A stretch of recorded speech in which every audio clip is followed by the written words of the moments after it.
வெளியில உனக்கு இந்த கெட்ட குறும்பு எதுக்கு?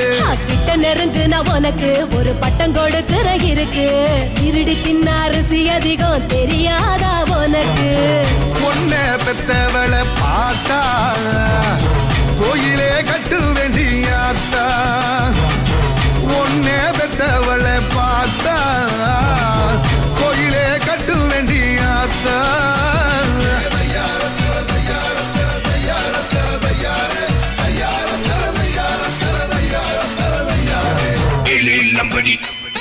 I say ready. Illy lumbody, illy low. I say ready, steady, go. Move your body, everybody. A lot of cool, everybody.